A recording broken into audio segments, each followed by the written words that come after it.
Even if I have played Civilization VI for more hours than I'd like to admit, there is one part of its gameplay I never really paid much attention to, the city-state mechanic. Each of the 48 city-states present in-game has their own unique suzerain bonus that they provide the player who manages to influence them the most. The problem is, I could never remember which city-state gave which bonus, meaning that I have to check every single time for it. This gave me an idea. What if I combine my love of history, geography, and video games, and explore the actual history behind each bonus? Maybe this way I will finally be able to remember them, and hey, maybe we'll learn something along the way as well. Just for fun, and also because this is YouTube, I will also rank each city-state based on how accurate to history I deem their bonus to be. That's of course a subjective criteria, but I think it will be pretty clear that some bonuses are more generic than others. However, in the end, it will be a bit of a vibes-based process, so don't take the rankings too seriously. So, with all that said, let's start this analysis with the first city-state, that of Akkad.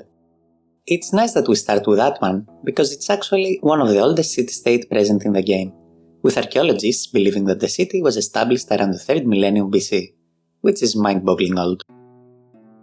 Akkad is a militaristic city-state, and the bonus it provides allows melee units and anti-cavalry units to attack the walls of a city for full damage. So we can break down this bonus into two main components, warfare and walls. We don't know that much about Akkad. We don't even know its exact location. However, we do know that Akkad attacked many other cities in the Mesopotamia region, forming arguably the first empire of history. We also know that walls were a pretty big thing in ancient Mesopotamia. For example, written in the Epic of Gilgamesh, is described how the legendary Babylonian king constructed the walls of Uruk, a city even older than Akkad. So, combining the militaristic expansion of Akkad with the fact that walls were most likely an important part of ancient Mesopotamian cities, the bonus does make historical sense. It's reasonable to say that Akkad expanded through conquest by learning how to deal with these ancient walls. As for the symbol of the city-state, it's a reference to a reconstructed version of a bronze head believed to be a depiction of Sargon of Akkad, the most important ruler of the city. Something interesting about Akkad is that in all previous games it was counted as a Babylonian city. In Civ 6, Akkad is not present in the Babylonian Civ cities list, instead being a city-state, which is probably more accurate, as the Akkadian Empire was a separate historical entity than the Babylonian kingdom. I think it makes sense to place Akkad's bonus in the B tier. The effect is tangentially related to ancient Mesopotamian warfare, but it's not specific enough for my liking.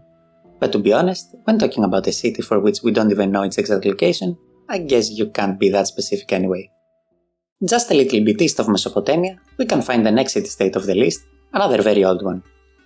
Anshan is actually the oldest city-state present in the game, being founded in the late 4th millennium BC. In Civ 6, it is a scientific city-state that provides science to great works of writing, relics, and artifacts. This is a bit of a weird one. To talk about it, we have to first talk about the fact that this bonus originally belonged to the city-state of Babylon. When the Babylonian Civ was added to the game, the bonus had to find a new home, and this is when Anshan was introduced. But what is more important is that the original bonus was given to Babylon, and analyzing it based on that makes a bit more sense. I've talked before about how the civilization games correlate ancient Babylon with science, something that is present in both the Civ's bonuses as well as the wondery design of Etemenanki, the ancient Babylonian ziggurat. Following that logic, we can explain the science bonus. As for why the bonus is provided by ancient works of writing, I think it's fair to say that it is a reference to the cuneiform script, one of the first systems of writing used by both the Babylonians as well as the Elamites, the founders of the city of Anshan. We have a lot of tablets written in cuneiform, from which we have learned incredible information about the ancient Mesopotamians' way of life and their history. The artifacts and relics also make a lot of sense, being a reference to the countless archaeological findings that have been found in both cities. So we can think about Anshan's suzerain bonus as a combination of the scientific breakthroughs of the ancient Mesopotamian people with what they left behind for modern archaeologists to find and decipher. The symbol of Anshan is a ziggurat, probably a reference to the Choga's anvil ziggurat. I think this is another bonus that belongs in the B tier. It's very similar to Akkad when it comes to the reasoning behind it, I think. We're going to Africa for the first time to encounter the cultural city-state of Antananarivo. And this is one of the bad ones in my opinion. Antananarivo's bonus provides extra culture, scaling with each great person earned. I searched a lot trying to find something specific about the history of Antananarivo and Madagascar in general that would make sense, but I couldn't really find something. The only possible explanation I can provide comes from the fact that in around 1820, King Radama opened the city to European artisans, engineers, missionaries and other settlers. A lot of new houses, schools and factories were erected in the city that combined characteristics of English, Creole and Malagasy culture, making for an interesting blend. So it could be argued that this influx of artisans culminated in the cultural advances of the city. But I don't know. Personally, I don't see that much, at least from what I've read concerning the city's history. On a more positive note, this might be my favorite symbol of all city-states. It's of course a reference to the ring-tailed lemur, probably the most famous of Madagascar's unique fauna. But I'm placing this in D tier. I'm a bit sorry for the monkey though. The Irish religious city-state of Armagh was always connected to religion. Appropriately, the in-game bonus it provides is to grant the ability to construct monasteries. It is believed that Armagh started off as an ancient pagan ritual site, most likely dedicated to the goddess Macha. The site was abandoned sometime during the 2nd century AD, and when Christianity reached the shores of Ireland, the pagan sanctuary was converted into what is said to be the main church founded by St. Patrick in 445 AD. St. Patrick is of course the patron saint of Ireland, the apostle who spread Christianity there.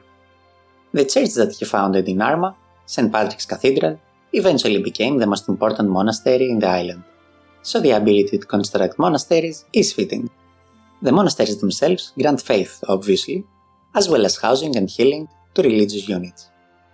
Monasteries have been used historically as places reserved for prayer, a tranquil religious lifestyle, as well as refuge for those in need, so all the bonuses they provide in-game check out.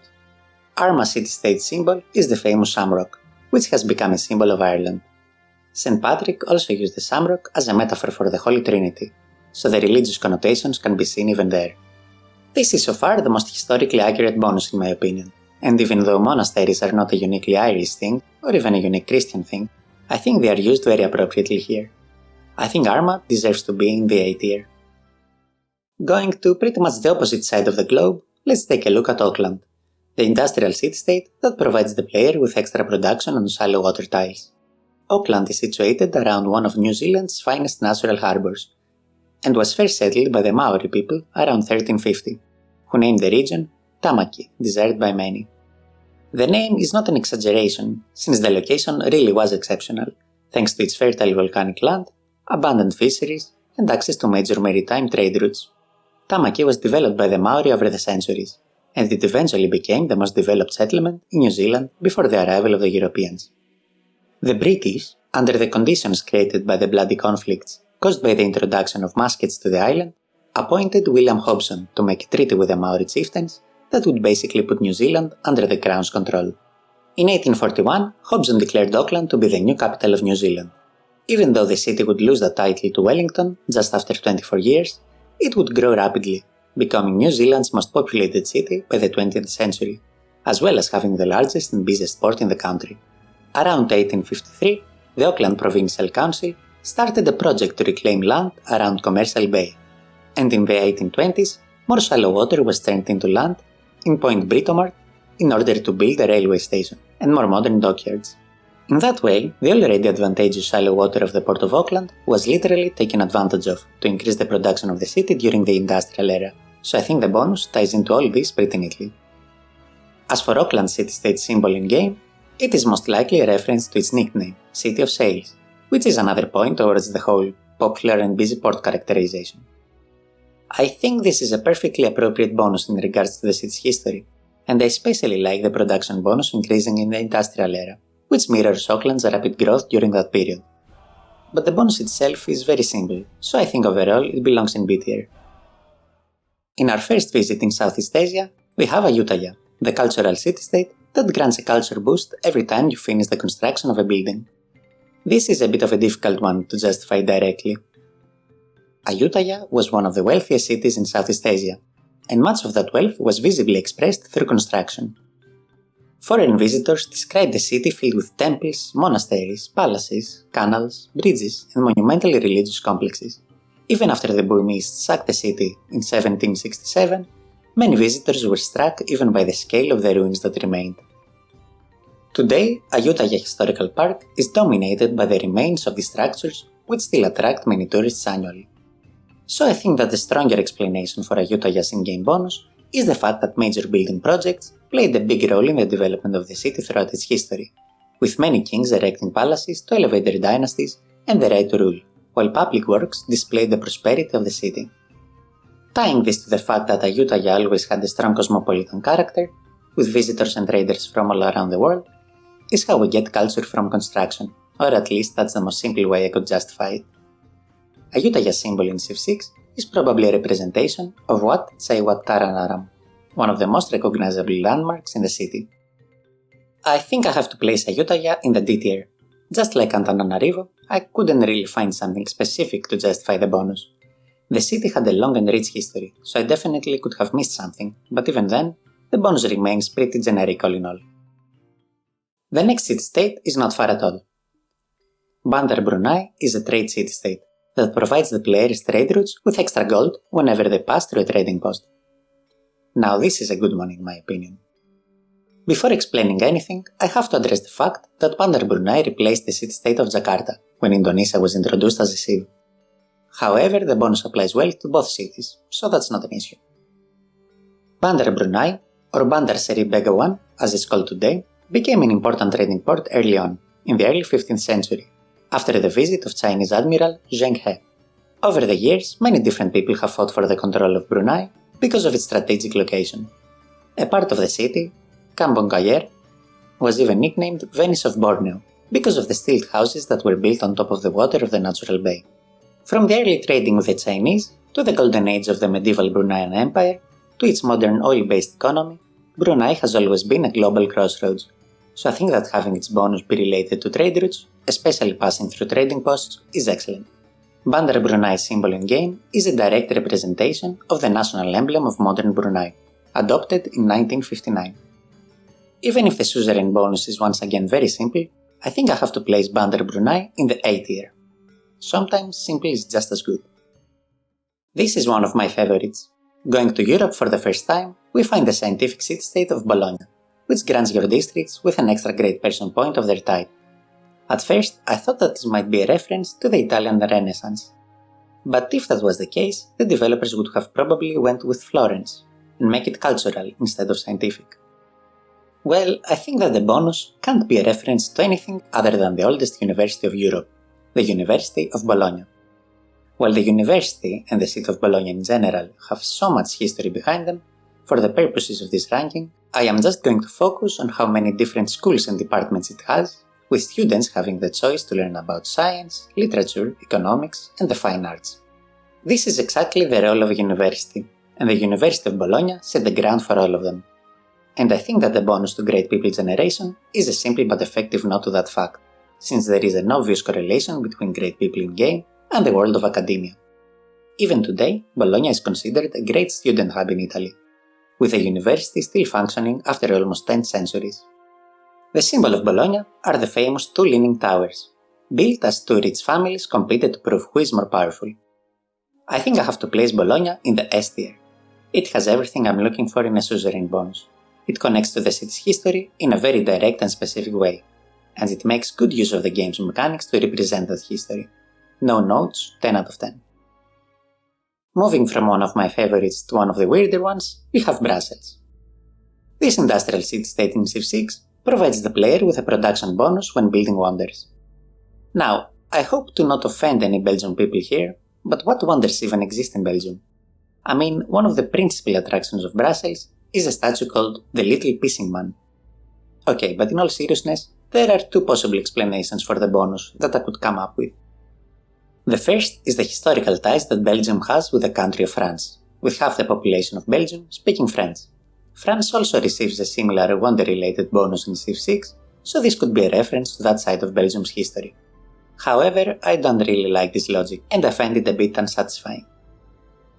So the second explanation, and my preferred one, has to do with an actually pretty impressive attraction of Brussels, the atomium. Constructed in 1958 as the centerpiece of the Brussels World's Fair, the atomium is a tribute to the scientific progress of the time. What I'd like to focus on, though, is the extreme engineering feat that building the atomium was, being constructed in just a little over a year. Made of stainless steel and standing around 100 meters tall, that's no feat to scoff at. So I like to think that the bonus to production when it comes to wonders is a reference to the impressively fast construction of this modernist landmark. Now, as for the symbol of Brussels in-game, it is based on the iris, which is used as a symbol for Brussels, alongside the little pissing man, of course. I think I was a bit too harsh on Brussels looking back, and I actually really like the atomium explanation for the bonus, so I think I'll place Brussels in the C tier, all things considered.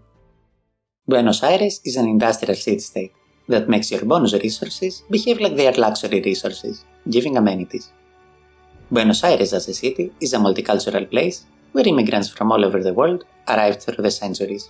It is also a major manufacturing center in Latin America, with heavy industry playing a large part in their economy. However, I see their suzerain bonus as a reference to something a bit different, though equally important. If Argentina is known for something in my eyes other than tango, that is its enormous beef industry. Cattle has been a major part of Argentina's identity from its inception, and even today, the Argentinians have the highest rate of beef consumption in the world. So, considering that cattle is a bonus resource in Civ 6, I think it's fair to say that Buenos Aires is well suited to treat it as something a bit more elegant, like a luxury resource. Buenos Aires' symbol in-game is the Son of May, which is also present in the flag of Argentina and is a national emblem of the country. Even though my explanation may not be all-encompassing when it comes to the effects given by Buenos Aires, I find it to be fun and unique in its own ways, so I think it deserves to be in B tier.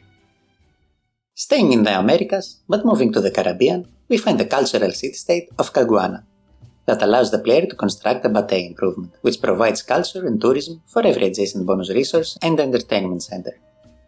Around 1270 AD, in the central highlands of Puerto Rico, the Taino built what's now considered the largest and most complex ceremonial site in the West Indies. Caguana is a complex of around 10 circular plazas called batallas. The Taino played a ball game in those batallas, which seem to hold particular political and social importance for the various autonomous communities of the region. The culture bonus that they provide in-game can be explained from their significance as archaeological sites, since the Caguana ceremonial ball court site is by far the most important Taino archaeological finding.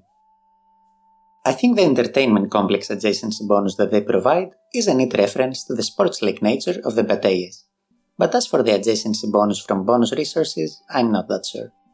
The only things I could come up with is that bananas in Civ 6 are bonus resources, and the West Indies are heavily associated with that resource, but that's definitely a big reach.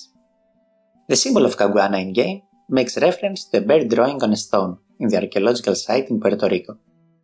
The Taino people are such a unique and interesting group, and I would like to talk more about them, but that's a bit outside the scope of this video. For now, I think that a fair tier to place Caguana's bonus in Civ 6 is that of B tier, if only because the Batey is a very interesting historical entity, and I think it has been represented fairly well. From one unique improvement to another, we have the economic city-state of Cahokia, which grants the player the ability to make the Cahokia Mount improvement. Around 1050 AD, where the Mississippi, Missouri, and Illinois rivers met, Cahokia grew into the largest city north of Mexico, with a population of around 20,000 people at its peak. Its skyline was defined by some 120 earthen mounds, the largest of which, Monk's Mount, was around 30 meters tall and supported the residents of the city's ruling elite, so that could explain the housing bonuses they provide in-game. The thing is, we don't really know that much about the nature of these mounds, which is maybe why the developers of Civ 6 decided to grant them seemingly every single bonus they could. We could explain the gold bonus from the fact that we are pretty sure that the Cahokia people used to trade with the tribes of Mexico, implying the existence of a pretty extended trade network. As far as the food bonus goes, maybe it points to the agricultural land of Cahokia, which wasn't that common a sight for the native people of North America at the time. Sadly, their agricultural techniques were dependent on a warm climate, so around the time of the end of the medieval warm period, their systems seem to have broken down, leading to a significant population drop. Now for the amenities bonus, we could look to the huge sports courts that were found in Cahokia, where its inhabitants played a ball game called Chunky. The symbol of Cahokia city-state is of course a mound. The designers seem to have taken a throw everything at them approach when designing the bonuses of Cahokia's mounds, which I can respect. I think it's worthy of an A tier, considering the mysterious nature that surrounds this ancient settlement. I think this is where I'm going to leave it for now, having explained and ranked 1/4 of all city-states of Civ 6. If I were to do all of them in one go, it would probably lead to a 2-hour video, which sounds like a hell to edit, so I hope that this is fine. I think we covered a nice variety of topics, both in geographical and historical terms, and I think that most of the bonuses so far have done a pretty good job at being at least a little bit relevant to their history. I know that I didn't go so in depth for each of the city-states, at least compared to my Wonder Historical Explanation series, but I think this more rapid-fire approach works better with this subject, so I hope you enjoyed this new type of video, and stay tuned for the next parts.